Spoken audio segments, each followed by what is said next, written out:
Welcome to grey matter enhancer. Mahasweta দেবীর অনুবাদিত ভারতের লোককথা বইটি থেকে আজকে যে গল্পটি পড়ব সেটি হলো একটি কন্নড় লোককথা। গল্পের নাম রাতকানা জামাইয়ের গল্প।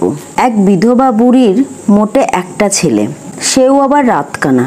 বুড়ি কিন্তু ভালো ঘরের চমৎকার একটি মেয়ের সঙ্গে ছেলের বিয়ে দিয়ে ফেলেছে। শ্বশুর ঘরে জানতে দেয়নি যে ছেলে রাতকানা, কিন্তু কতদিন আর সত্য ধামাচাপা রাখা যায়। দেওয়ালির সময়ে শ্বশুরবাড়ি প্রথম নেমন্তন্ন পেল ছেলে। মা তো মহা চিন্তিত। মা বলছে, খুব সামলে চলবে, সূর্য ডুবলে কিছু দেখতে পাও না, রাত ঘনালে এদিক সেদিক ঘুরো না, দিনে পথ চলবে, শ্বশুর ঘরে থাকবে মোটে এক রাত।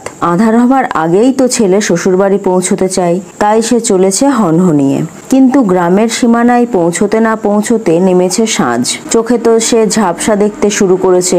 মা কি বলেছে তা মনে রেখে ও এক জায়গায় বসলো। এমনই কপাল, বসবে তো বসলো ওরই শ্বশুর বাড়ির জঞ্জাল ফেলার আস্তা করে। যেমন বসেছে তেমন ওর শাশুড়ি বেরিয়ে এসে একগাদা জঞ্জাল ওর মাথায় ঢেলেছে ধপ করে। আগে তো জামাইকে দেখতে পায়নি। জামাই হাউমাউ করতে শাশুড়ি চিনেছে। হাই হাই, এ কি হলো? এ তো আর কেউ নয়, এ যে তারই সাধের জামাই। নতুন জামাইকে ঠাকুর পুজো করতে হয়, সে কি করে বসলো? অসম্ভব লজ্জা পেয়ে শাশুড়ি আঁচলে মুখ ঢেকে সে বাড়ির দিকে দৌড়লো। পথে দেখে তার 10 বছরের ছেলে মোষ নিয়ে ফিরছে। শাশুড়ি বড় ব্যস্ত হয়ে বলছে, বাছা দাঁড়াও, তোমার জামাইবাবু এসেছে। কেন জানি না আমাদের আস্তা করে বসে আছে, বোধহয় পেচ্ছাপ করছে। আমি না দেখে ওর মাথায় জঞ্জাল ঢেলে দিয়েছি, খেপে গেছে নির্ঘাত। দৌড়ে যা বাছা, যত্ন আত্তি করে নিয়ে আয় ওকে, তোকে তো পছন্দ করে। ছেলেরও নতুন জামাইবাবুকে ভারী পছন্দ। সে দৌড়চ্ছে আর ডাকছে, জামাইবাবু আপনি কোথায়? দেখে কি, জামাইবাবু জঞ্জালের গাদাতেই বসে আছে। ওখানে বসলেন কেন? আসুন বাড়ি চলুন। ছেলেটা জামাইবাবুর হাত ধরে টানছে। জামাই রাতকানা হলে কি হয়, বুদ্ধি ধরে মাথায়। সে বলছে, শুধু মধু বসেছিলাম না রে, ভাবছিলাম তোদের জঞ্জাল থেকে কগাড়ি সার হয়, তা বিঘা 6 মতো সার হবে। স্নেহ ভরে ছেলেটার কাঁধে হাত রেখে ও চলছে। কালো কালো মোষ আবছা আবছা দেখে ও লাফিয়ে উঠেছে। ও বাবা গো, ওগুলো কি? আমাদের মোষগুলো চড়াতে নিয়ে গেছিলাম। তাই বলো, দিব্যি বড়সড় আর হৃষ্টপুষ্ট তো। জামাই একটা মোষের লেজ ধরে চলছে এখন। যেতে যেতে মোষটা পৌঁছেছে এক খাদায়। খাদা হলো মাটিতে কাটা গর্ত, যাতে মোষের জন্যে কলাই ভুসি ঢালা থাকে। জামাই তো খাদার মধ্যে পড়েছে। ছেলে বলছে, আবার কি হলো? আপনি কি চোখে কম দেখেন? আরে না না, দিব্যি দেখছিলাম তোদের খাদাটা গভীর কত। বাড়িতে একটা বানাবো তো, নে হাতটা ধর দেখি, লক্ষ্মী ছেলে। এবার জামাই শক্ত ডাঙায় উঠেছে। বাকি পথটা চলছে দেয়াল ধরে ধরে। শালা বলছে, জামাইবাবু দেয়াল ধরে ধরে হাঁটছেন কেন? আপনার চোখ কি খুব খারাপ? ছি ছি, কি যে বলিস, মেপে দেখছিলাম তোদের সদরের পাঁচিলটা লম্বা কত, জানতে সাজ যায় তো। সদর দরজায় পৌঁছেই জামাই একটা ভেড়ার গায়ে পড়েছে।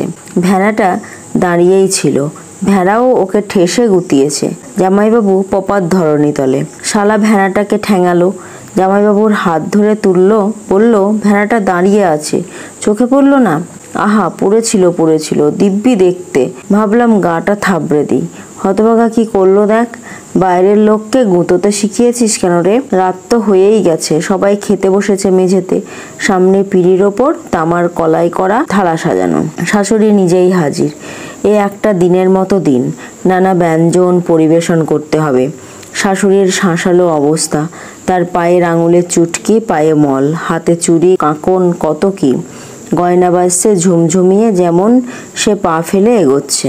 জামাই ভেবেছে সেই সর্বনেশে ভেড়া আবার ঢুকেছে, আবার তাকে গুঁতবে। কিছু না ভেবেই ও নিজের থালা রাখার পিঁড়েটা তুলে ছুঁড়ে মেরেছে সামনে। ও তো জানে ভেড়াকে মারছি। শাশুড়ি ভয়ে রান্নাঘরে গিয়ে সেধিয়েছে। সে ভাবছে, তখন যে মাথায় জঞ্জাল ঢেলেছে তাতেই জামাই খাপ্পা হয়ে আছে। অন্যেরা ভাবছে জামাই খাপ্পা, কেননা সে চায় শাশুড়ি নয় বউই পরিবেশন করুক। শেষমেশ বউই এসে পরিবেশন করলো। খাওয়া দাওয়া সেরে সবাই শুতে গেছে। এরা স্বামী স্ত্রী শুয়েছে একটা ছোট ঘরে।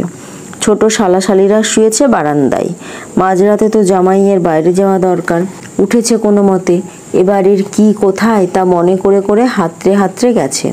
কাজটি সেরে ফেরার সময়ে পথ গুলিয়ে ফেলেছে। শ্বশুর আর শাশুড়ি যে ঘরে ঘুমোচ্ছে সে ঘরে ঢুকেছে। হাত বাড়িয়ে হাতড়াচ্ছে বউ কোথায়। হাতটা পড়েছে শাশুড়ির পায়ে। সে তো ধর্মরিয়ে উঠে বসেছে, বলছে কে কে? আমি। এমন সময়ে তুমি এ ঘরে কেন? জামাই নিজের ভুল বুঝেছে, বলছে তেমন কিছু নয়, তবে পরিবেশনের সময়ে আপনাকে পিড়ে ছুঁড়ে মারলাম, তাই আপনার পা ধরে মাপ চাইতে এসেছিলাম। বড় অন্যায় করেছি, দয়া করে মাপ করুন। শাশুড়ি জামাইয়ের কথায় লজ্জা পেয়েছে, বিব্রতও হয়েছে। ঠিক আছে, নিজের ঘরে যাও বাছা, ঘুমিয়ে পড়ো। জামাই পা ছাড়বে না, সে শুধু বলছে বলুন মাপ করেছেন, দয়া করে মাপ করুন। এত হইচই শুনে বউ উঠে পড়েছে। সে ভাবছে গেল পেচ্ছাপ করতে, ঢুকেছে মায়ের ঘরে, বারবার মাপ চাইছে, পাড়াপড়শি ভাববে কি? বউ মায়ের খাটের কাছে এসে বরকে বলছে চলো, সকালে কথা হবে ক্ষণ, এখন ঘুমোনো যাক। হাতে ধরে ও স্বামীকে নিজেদের ঘরে নিয়ে এলো। রাত ফুরালো, ফর্সা হলো। জামাই সাত ভরে উঠেই বলছে তার বেজায় তারা, ঘরে ফিরতে হবে, সাত কাহন কাজ আছে তার। বউ, শ্বশুর শাশুড়ি, শালা শালি সবার কাছে বিদায় নিয়ে সে ঘরের পথ ধরল।